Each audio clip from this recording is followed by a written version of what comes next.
अस्सलाम वालेकुम, I am Sultan Ali from MK preparations. और एमके प्रिपरेशंस की past paper video lecture series में आज हम डिस्कस करने जा रहे हैं असिस्टेंट डायरेक्टर का पेपर जो कि मिनिस्ट्री ऑफ डिफेंस के लिए पास्ट में कंडक्ट हुआ था। आज हम इस पेपर की डिस्कशन का आगाज करते हैं और मुख्तलिफ हिस्सों में ये पेपर डिस्कस किया जाएगा। ये सारी वीडियोस आप लोगों को हमारे यूट्यूब चैनल पर मिलेंगी। मिनिस्ट्री ऑफ डिफेंस में वन पेपर की बेस पर बहुत सारी न्यू जॉब्स आई हैं जिन पर अप्लाई करने की लास्ट डेट है 1 मार्च।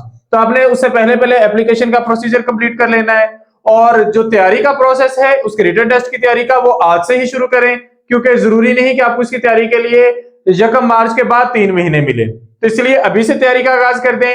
एमके प्रिपरेशंस के प्लेटफॉर्म से इस टेस्ट की तैयारी के लिए न्यू सेशन का आगाज 10 फरवरी से हो रहा है। मिनिस्ट्री ऑफ डिफेंस की तमाम जॉब्स की तैयारी के लिए और वन पेपर की तमाम जॉब्स की तैयारी के लिए न्यू सेशन शुरू हो रहा है 10 फरवरी से। सेशन को ज्वाइन करने के लिए आप डिस्क्रिप्शन में दिए गए नंबर पर कॉन्टेक्ट कर सकते हैं। पास्ट पेपर की डिस्कशन का आगाज करते हैं। तो सबसे पहले हमारे पास इंग्लिश वाला पोर्शन है और उसमें पहला क्वेश्चन है, all the planets except for Pluto dash the same way and in the same plane. जितने भी सितारे हमारे सोलर सिस्टम में हैं वो सूरज के गिर्द घूमते हैं, ट्रेवल करते हैं। और वो ट्रेवल कैसे करते हैं? वो ट्रेवल करते हैं काउंटर क्लॉकवाइज।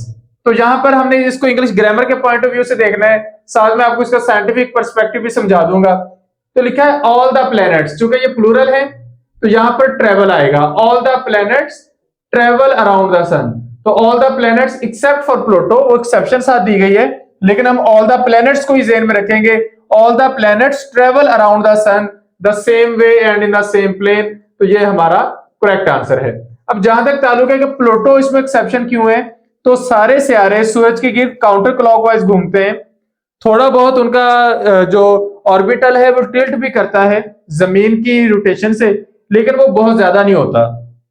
उसके मुकाबले में जो प्लूटो है ये 17 डिग्री तक टिल्ट करता है और इसका इलिप्टिकल ऑर्बिट बनता है। तो ये सबसे डिफरेंट है। इसी वजह से जो साइंटिस्ट हैं इन्होंने 2006 में प्लूटो को ड्वार्फ प्लेनेट डिक्लेयर कर दिया था।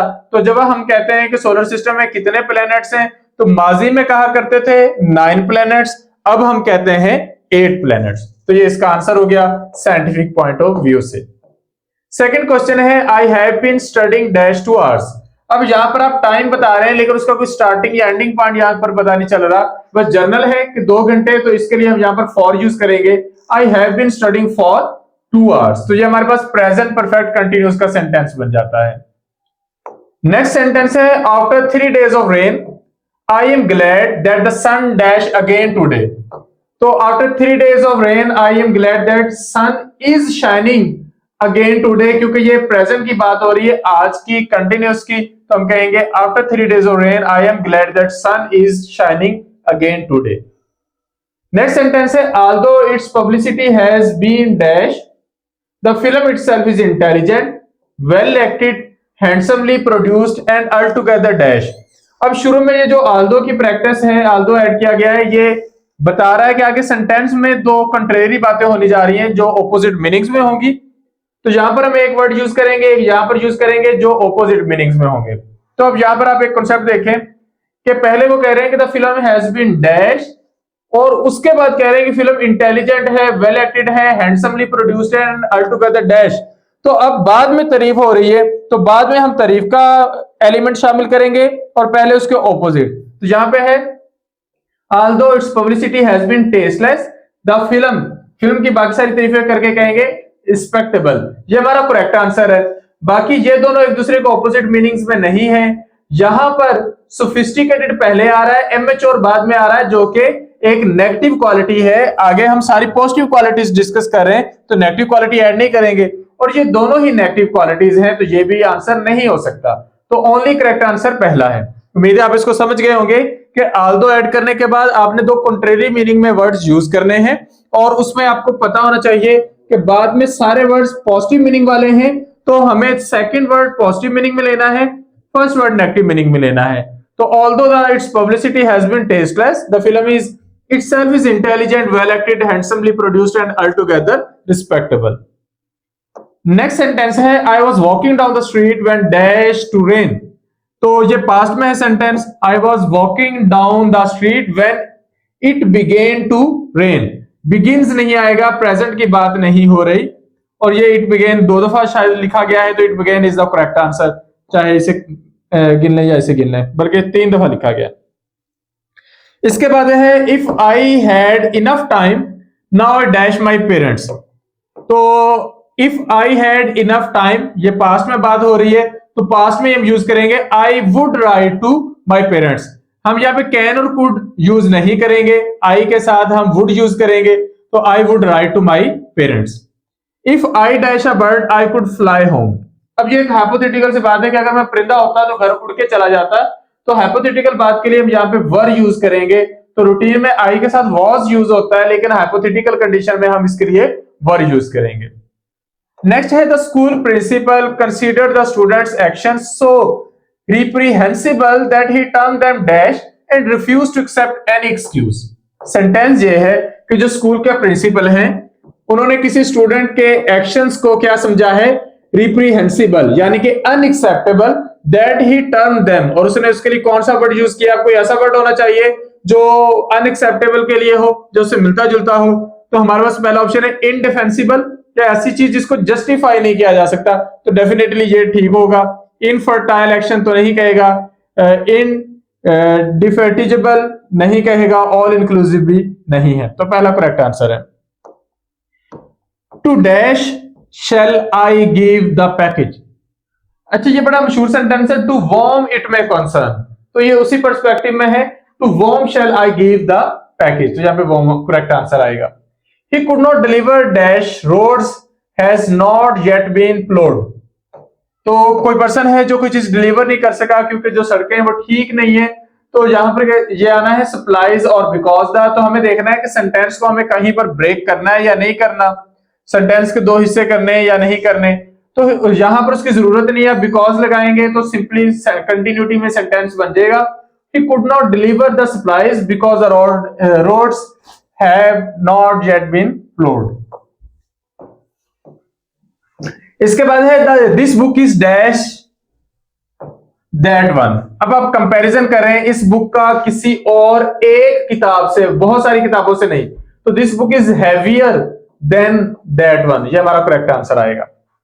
इसके बाद हमारे पास next type of sentence questions आ रहे हैं। 4 लेटर्ड पेयर्स, हमारे पास 4 ये पेयर्स होंगे वर्ड्स के, और हमने देखना है कि वो हमारे क्वेश्चन में जो एनालॉजी है क्या वो उसी को फॉलो कर रहे हैं कि नहीं। इंग्लिश के सेंटेंसेस में या क्वेश्चंस में ये एक टाइप ऑफ क्वेश्चंस है, इन्हें हम एनालॉगस क्वेश्चन या एनालॉजी क्वेश्चंस कहते हैं। इसमें जो एनालॉजी क्वेश्चन की स्टेटमेंट में हो वही हमें ऑप्शंस में ढूंढनी होती है। लाइक पहला क्वेश्चन है चिल, और उसके साथ एनालॉजी है कोल्ड की।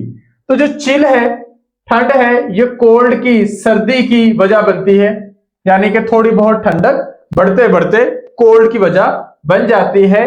तो पार्चिंग जो होती है, पार्च करना, वो ड्राइनेस की वजह बनती है क्योंकि आप हीट करते हो, तो ये कॉज एंड इफेक्ट है। Chill is the cause of cold, parch is the cause of dryness. Crush करने से चीजें जरूरी नहीं कि सॉफ्ट हो, टूट सकती है। आप ग्लास को क्रश करेंगे वो सॉफ्ट तो नहीं होगा। फ्रीजिंग से चीजें सॉलिड होंगी, वाइट होना जरूरी नहीं है। और फीड करने से लोग हंगरी नहीं होते, रिलीव होते हैं हंगर से। तो इसका पहला आंसर जो है वो करेक्ट है। इसके बाद है डिले और डायलेटरी। अब डिले जो हमारे पास यहां पर वो देरी है, देर, और जो डायलेटरी है वो उसकी काज है। तो हमने देखना है कि dilatory is the cause of delay. तो जो पंक्चुअलियस है, क्या वो पंक्चुअलिटी की वजह बन सकता है? नहीं, जरूरी नहीं कि वो उसकी वजह बने। मेनेसिंग, मेनेसिंग क्या होता है कि आप किसी को बार बार धमकी दे रहे हैं, डरा रहे हैं, तो menacing is the cause of threat, definitely उससे थ्रेट क्रिएट होगा। अच्छा, अब यहां पर एक चीज आप सोचेंगे कि पंक्चुअलियस से पंक्चुअलिटी कैसे नहीं पैदा होती, वो एक जरूरी उसकी इफेक्ट नहीं हो सकता क्योंकि उसमें वेरिएशन आएगी। इसके मुकाबले में आप किसी को थोड़ा बहुत भी डराना शुरू करें तो वो एक थ्रेट में कंसीडर जरूर होगा। ऑफिशियस होना जरूरी नहीं कि अथॉरिटी हो, वो ग्रुप वर्क हो सकता है, और स्पोरिक होना स्लीप की वजह जरूरी नहीं है। इसके बाद है प्लॉजिबल एक्सप्लेनेशन। तो प्लॉजिबल कोई रीजनेबल चीज होती है और रीजनेबल एक्सप्लेनेशन हुआ करती है, तो प्लॉजिबल एक्सप्लेनेशन एक ठीक बात है। इसके बाद गलीबल डिसेप्शन। क्या गलीबल डिसेप्शन होती है? गलीबल होता है कोई ऐसा पर्सन जिसको आप आसानी से धोखा दे सकते हो, और डिसेप्शन धोखा है। तो ये आपस में रिलेट वैसे नहीं कर रहे। अब आप देखें यहां पर एनालॉजी क्या है, रीजनेबल एक्सप्लेनेशन, धोखा खाने वाला धोखा, ये ऐसा नहीं बनता। उसके मुकाबले में वाटर टाइट एलिबाई होता है, अट्रैक्टिव प्रपोजल्स होते हैं, डिफेंसिबल थ्योरीज होती हैं। ये नाउन्स, ये उनके एडजेक्टिव हैं, लेकिन ये इस नाउन का ये वाला एडजेक्टिव नहीं है। तो ये हमने यहां पर एनालॉजी ढूंढनी थी, 3 एनालॉजीज मैच कर रही है, एक नहीं कर रही, तो जो नहीं कर रही वो करेक्ट आंसर बन जाएगा। इसके बाद है ट्रेटर। ट्रेटर गद्दार होता है, और एलिजेंस लॉयल्टी होती है। तो ट्रेटर क्या करता है, ब्रेक करता है एलिजेंस को। तो क्या ओपोनेंट ब्रेक करता है फ्रेंडशिप को? ओपोनेंट देखें आपका कंपटीटर होता है, वो पहले आपका फ्रेंड नहीं होता, तो वो आपका फ्रेंड या एनिमी में से कोई भी हो सकता है, या कुलीग भी हो सकता है। तो ओपोनेंट ब्रेक नहीं करता फ्रेंडशिप को। थेफ्ट जो चोरी होती है वो इंप्रिजनमेंट को ब्रेक नहीं करती। स्पाई जो जासूस होता है स्पाइनेज को ब्रेक नहीं करता, उसकी वजह बनता है। लेकिन जो अडल्टरर होता है वो काज बनता है फाइडेलिटी को ब्रेक करने का। तो ये हमारा करेक्ट आंसर है। उसके बाद है कीप, और उसके साथ हमने सेकंड वर्ड देखा है इम्प्रेजनेबल। तो कीप और इम्प्रेजनेबल का आपस में क्या रिलेशन है? देखिए जो कीप है, कीप एक टॉवर की तरह कह लें, जो कि आप तस्खीर नहीं कर सकते, जिसको फतेह नहीं कर सकते। तो ये एक कैसल के अंदर कीप होता है। तो इसी तरह कोई ऐसी चीज होनी चाहिए जिसको जो आपके लिए नामुमकिन सी हो, तो ये होगा कोड दैट इज अनब्रेकेबल। एक शुरू में लिखा है मैसेज, और इसके साथ लिखा है इनडेसिफरेबल, लेकिन ये मैसेज है जो समझ नहीं आ रहा, लेकिन डेफिनेटली समझा जा भी सकता है। उसके मुकाबले में कोड अनब्रेकेबल, जिसे तोड़ा जा ही नहीं सकता। तो ये हमारा करेक्ट आंसर बन जाएगा। इसके बाद एक आसान क्वेश्चन है सीड प्लांट। तो सीड बड़ा होकर प्लांट बन जाता है, तो क्या रूट बड़ी होकर सॉइल बनती है? नहीं। ड्रॉप बड़ा होकर वाटर बनता है? नहीं। ड्रॉप्स मिलकर वाटर बनते हैं, सीड्स मिलकर प्लांट नहीं बनते। एक सीड से प्लांट बनता है, तो एक ड्रॉप से वाटर वैसे नहीं बनता, बार्क से ट्री नहीं बनता। एग जो होता है अंडा, उससे परिंदा निकल आता है, तो एग ग्रोज इनटू या डेवलप्स इनटू बर्ड। इसके बाद एंटोनिम के कुछ क्वेश्चंस हैं। एलियन, एलियन कौन होता है जो नेटिव ना हो? तो रेजिडेंट, नेचुरल, डोमिसाइल, नेटिव। तो यहां पर हमारा ऑपोजिट मीनिंग बनेगा, तो एलियन का ऑपोजिट है नेटिव। इसके बाद है कैपिटुलेट। इसका मतलब क्या होता है? ऐसी चीज जो सरेंडर कर जाए, इट मीन्स टू सरेंडर। तो इसे ऑपोजिट क्या होगा? इसे ऑपोजिट होगा सरेंडर ना करना, फतेह कर लेना, यानी कि कॉन्कर कर लेना। एक्सटेंशन, फैलाओ, और इसे उलट होगा किसी चीज का सुकड़ना, कम हो जाना, खत्म हो जाना, तो वो हमारे पास है डिमिनिशन।